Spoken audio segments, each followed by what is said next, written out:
can be a little rough on the cold starts every now and then. Check the mic and make sure it sound right, boy. Oh, I forgot that I'm in a lowered car. Good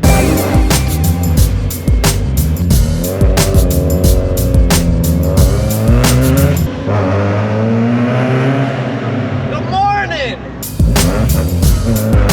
I haven't driven a stick in like 3 years. So I haven't driven a gas car in like 3 years. Let's see if I can still, what's it called? Rev match, ready? Hey, that wasn't bad. I have no idea what I'm doing. About 3 years ago, I had a 2013 Audi S4 that I loved. I missed it every single day. Stage 2 tune, cold air intake, supercharger pulley upgrade. It was lowered on springs, obviously cosmetic stuff, the wrap, rims, a really nice exhaust, downpipe, full exhaust, everything. But I didn't do anything. I paid a professional to do it because I have no idea what I'm doing. I sold it, and I don't regret it because I mean I had to sell it to get the Tesla, which just made more sense financially long term because I didn't have the money to keep throwing into the Audi if something came up. But I missed it. I miss combustion engines. I miss the sound that came from it. The Tesla just isn't the same. So I got a Miata.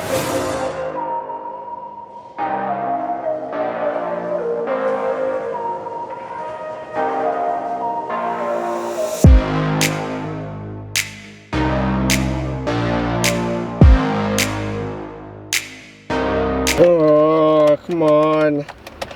What do you mean? What's happening?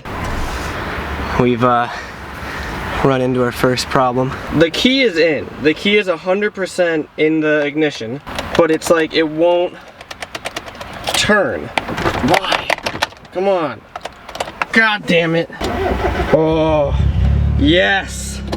Yes, we're good. 1990 Mazda MX-5 Miata. It's 7 years older than I am. Here's what's been done to it so far. This is from the from the ad.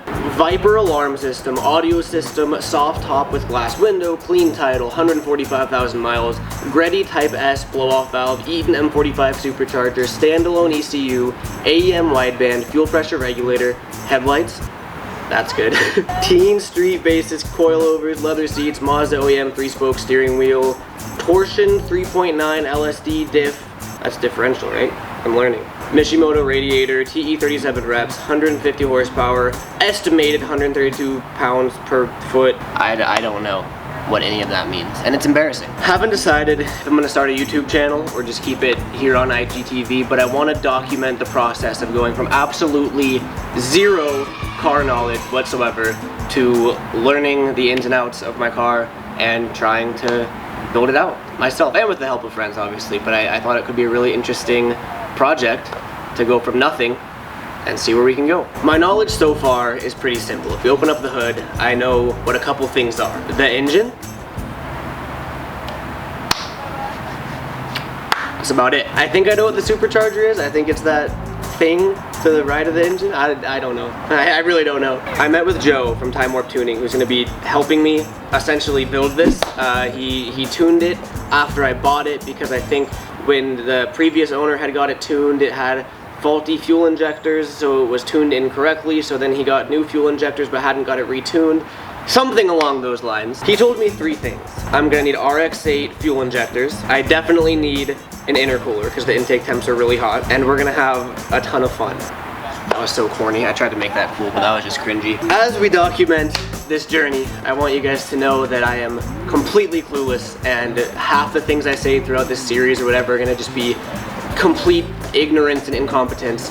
And if you guys can help me out in the comments, that's really what I'm looking for. Even just telling me what I'm looking at under the hood, things that I should be doing. Act like you're talking to a kindergartner, because you are pretty much. All right, I guess. Let's show you around. Whoops.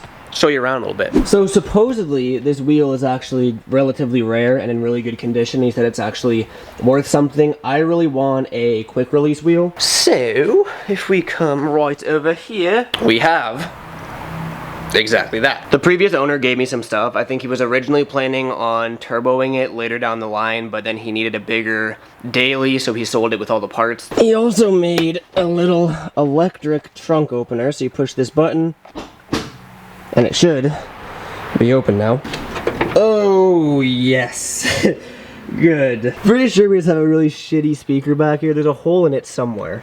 Yeah, see? I think that's fine. None of this is bolted down, which is really sketch. So, I mean, I think I want to upgrade this in the future regardless. But, I mean, this thing have to get bolted down so it doesn't fly around. The interior is actually surprisingly clean with no rips or tears or anything. Obviously, aftermarket seats that are huge. My head hits the top. Boost gauge.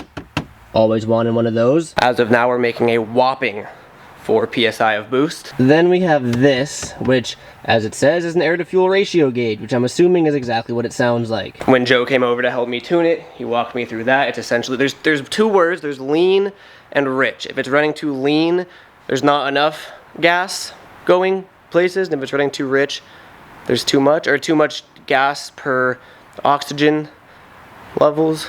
I have a long way to go. She has her flaws here and there, but don't we all? This happened after he listed it for sale. He said that he listed it and then it was parked on the street, and then an AutoZone delivery driver, his neighbor ordered something from AutoZone, so the AutoZone delivery driver came by to deliver it, and as he was backing out, he ran into the car and tried driving off, and they caught him. I guess he didn't have a license, so he tried running to get away from it, but he said that insurance paid him out for it, so I got a decent amount of money off from the car because I have to replace that.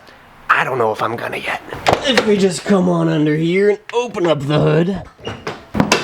Oh yeah. Engine, supercharger, intake, radiator. That's all I got. Oh, I know that little dude down there is the blow-off valve, so I guess I know that too. But yeah, that's it. Alright, so intercooler's on the way, intercooler piping is on the way, fuel injectors are on the way, steering wheel's on the way, shift knob's on the way, a new ECU. I got the MS3 Mega Squirt because it has like a speedy or speeduito or something ECU that Joe said is just garbage, and if I want to tune it a bit more in the future, I'll need a better ECU. That's it. I don't know what I'm doing, man. I feel very lost. But this is kind of fun to document and see where it goes. So, looking forward to reading the comments and starting this journey of building good old Greta into a beast.